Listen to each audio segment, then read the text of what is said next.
ఓం శ్రీ గురుభ్యో నమః. ఓం శ్రీకృష్ణాయ పరమాత్మనే నమః.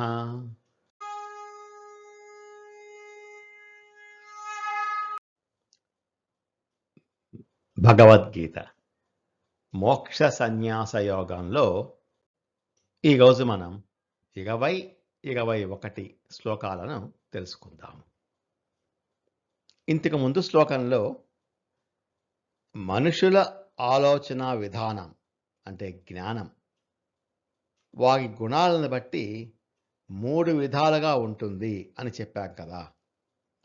ఆ మూడింటిలో అత్యుత్తమమైన స్వచ్ఛమైన సాత్విక జ్ఞానం అంటే ఏమిటో, అలాంటి జ్ఞానం ఉన్న వ్యక్తి లోకాన్ని ఎలా చూస్తాడో ఈ 20వ శ్లోకంలో వివరిస్తున్నారు స్వామి. 20వ శ్లోకం. సర్వభూతేషు ఏనైకం భావమవ్యయమీక్షతే అవిభక్తం విభక్తేషు తత్ జ్ఞానం విద్ధి సాత్వికం. సర్వభూతేషు అన్ని ప్రాణులలో దేవుణ్ణి చూడటం. సాత్విక జ్ఞానం ఉన్న వ్యక్తి ఈ సృష్టిలో ఉన్న అన్ని ప్రాణులలో అంటే చీమ దగ్గర నుంచి బ్రహ్మ దాకా, ఆవు, ఏనుగు, కుక్క, మనిషి ఇలా ప్రతి ప్రాణిలోనూ ఉన్నది ఒకే ఆత్మ అని నమ్ముతారు. పైకి పేర్లు, రూపాలు, ఆకారాలు విభిన్నంగా ఉన్నా కూడా లోపల ఉన్న ప్రాణం ఆత్మ ఒక్కటే అని గుర్తిస్తాడు. అవిభక్తం విభక్తేషు అఖండంగా సమభావ స్థితిలో ఉన్న వేరువేరుగా ఉన్న విభజించబడనిది. ఈ లోకంలో కోట్లాది శరీరాలు వేరువేరుగా విభక్తంగా పుడుతున్నాయి, పోతున్నాయి. కానీ ఆ శరీరాల లోపల ఉన్న ఆత్మ మాత్రం ముక్కలు కాలేదు, అవిభక్తం. అది అంతటా ఒకటే వ్యాపించి ఉంది అని ఆ జ్ఞాని తెలుసుకుంటాడు. భావం అవ్యయం ఈక్షతే. శాశ్వతుడైన పరమాత్మ భావమును చూస్తాడు. శాశ్వతమైనది అని చూడటం. పైన కనిపిస్తున్న శరీరాలకు వయసు వస్తుంది, రోగాలు వస్తాయి, చివరకు నాశనం అవుతాయి. కానీ లోపల ఉన్న ఆత్మకు పుట్టుక, చావు లేవు. అది ఎప్పటికీ శాశ్వతంగా ఉండేది, అవ్యయం అని సంపూర్ణంగా అవగాహన చేసుకున్నవాడే నిజమైన సాత్విక జ్ఞాని అని అంటున్నారు శ్రీకృష్ణ పరమాత్మ. మన ఇంట్లో బల్బు వెలుగుతుంది, ఫ్యాన్ తిరుగుతుంది, ఏసీ నుంచి చల్లగాలి ఇస్తుంది, టీవీలో బొమ్మలు చూపిస్తుంది. ఏంటిది? విద్యుత్తు. పైకి చూస్తే వాటి ఆకారాలు వేరు, పేర్లు వేరు, వాటి పనులు కూడా వేరు. కానీ ఆ యంత్రాలన్నింటి లోపలికి వెళ్ళి వాటిని నడిపించే కరెంటు అంటే ఎలక్ట్రిసిటీ మాత్రం ఒకటే కదా. ఫ్యాన్లో ఒక రకమైన కరెంటు, బల్బులో ఇంకో రకమైన కరెంటు ఉండదు. అలాగే రేపు ఆ బల్బు పగిలిపోయినా అంటే శరీరం నాశనమైపోయినా కరెంటు అంటే ఆత్మ మాత్రం అలాగే ఉంటుంది. సరిగ్గా సాత్విక జ్ఞాని కూడా మనుషుల కులాలు, మతాలు, రంగులు, ఆకారాలు అనే యంత్రాలను చూడడు. వాటన్నింటినీ నడిపిస్తున్నట్టు ఆ ఒక్క పరమాత్మను మాత్రమే చూస్తాడు. అందరినీ సమానంగా ప్రేమిస్తాడు. ఈ సృష్టిలో భేదభావాలు, తేడాలు చూడకుండా అందరిలో భగవంతుణ్ణి చూసే సమదృష్టి కలగడమే నిజమైన స్వచ్ఛమైన సాత్విక జ్ఞానం అని అంటారు. సర్వభూతేషు ఏనైకం భావమవ్యయమీక్షతే అవిభక్తం విభక్తేషు తత్ జ్ఞానం విద్ధి సాత్వికం. బాహ్యంగా విభిన్నంగా కనిపిస్తున్నటువంటి ఈ సృష్టిలోని సర్వ ప్రాణులలోనూ నాశనం లేని ఒకే ఒక్క పరమాత్మ తత్వాన్ని, ఆత్మను చూసే జ్ఞానమే అత్యుత్తమమైన సాత్విక జ్ఞానము అని తెలుసుకో అని అంటున్నారు శ్రీకృష్ణ పరమాత్మ. 21వ శ్లోకం. ఈ శ్లోకంలో స్వార్థంతో కూడిన రాజసిక జ్ఞానం అంటే ఏమిటో వివరిస్తున్నారు. పృథక్త్వేన తు యత్ జ్ఞానం నానాభావాన్ పృథగ్విధాన్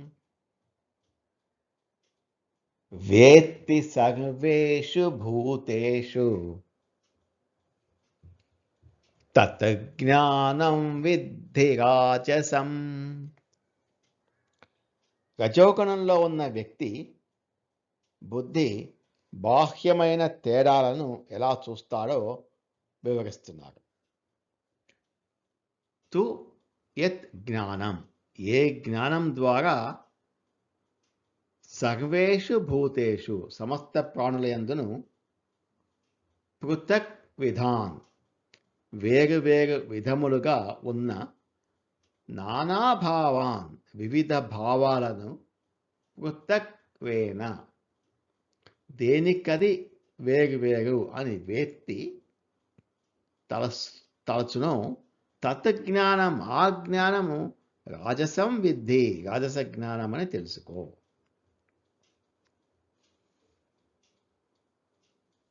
పృథక్వేన అంటే విభజన, తేడాలో చూడటం.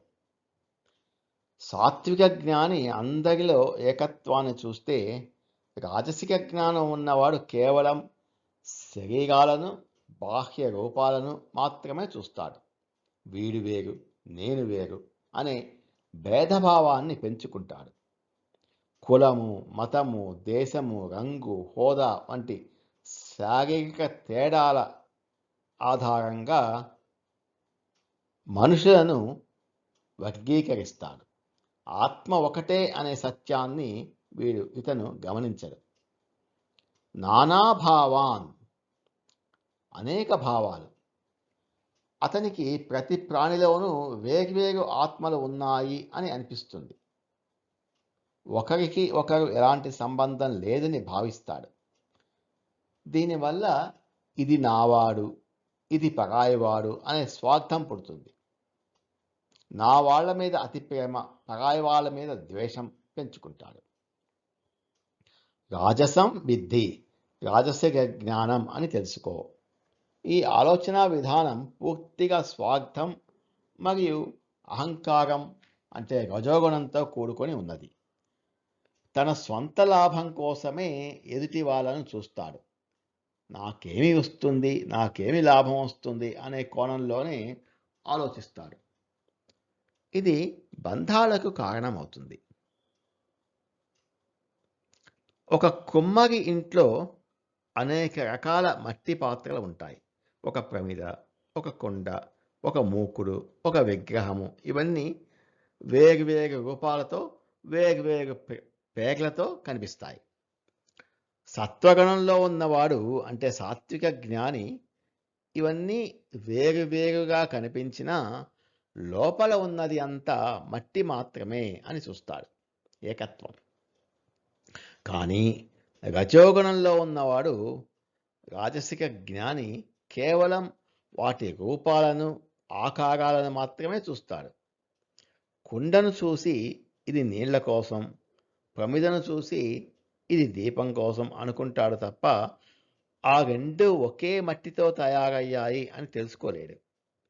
బాహ్యమైన తేడాలను బట్టి వాటిని వేరువేరుగా చూస్తాడు. సరిగ్గా రాజసిక జ్ఞాని కూడా మనుషుల శరీరాలను, వారి వృత్తులను, వారి హోదాలను చూసి వారు వేరువేరు అనుకుంటాడు తప్ప అందరిలో ఉన్నటువంటి ఆత్మ ఒకటే అని గుర్తించడు. బాహ్యమైన తేడాలను, శరీరాలను బట్టి నేను, నువ్వు, నాది, నీది అనే భేదభావాన్ని పెంచుకుంటూ స్వార్థంతో ఆలోచించే జ్ఞానమే రాజసిక జ్ఞానము. ఇది బంధాలకు కారణమవుతుంది అంటున్నారు శ్రీకృష్ణ పరమాత్మ. పృథక్త్వేన తు యత్ జ్ఞానం నానాభావాన్ పృథక్ విధాన్ వేత్తి సర్వేషు భూతేషు తత్ జ్ఞానం విద్ధి రాజసం. కానీ ఏ జ్ఞానము ద్వారా అన్ని ప్రాణులలోనూ విడివిడి భావాలను, వేరువేరు ఆత్మలు ఉన్నాయి అని, అవి ఒకదానికొకటి సంబంధం లేదని, అనేక రకాలుగా ఉన్నాయని తెలుసుకుంటారో ఆ జ్ఞానాన్ని రాజసిక జ్ఞానము, రజోగుణంతో కూడిన జ్ఞానము అని తెలుసుకో అని అంటున్నారు శ్రీకృష్ణ పరమాత్మ. ఓం తత్సత్. నమో భగవతే వాసుదేవాయ. ఏతత్ ఫలం శ్రీకృష్ణార్పణమస్తు. స్వస్తి.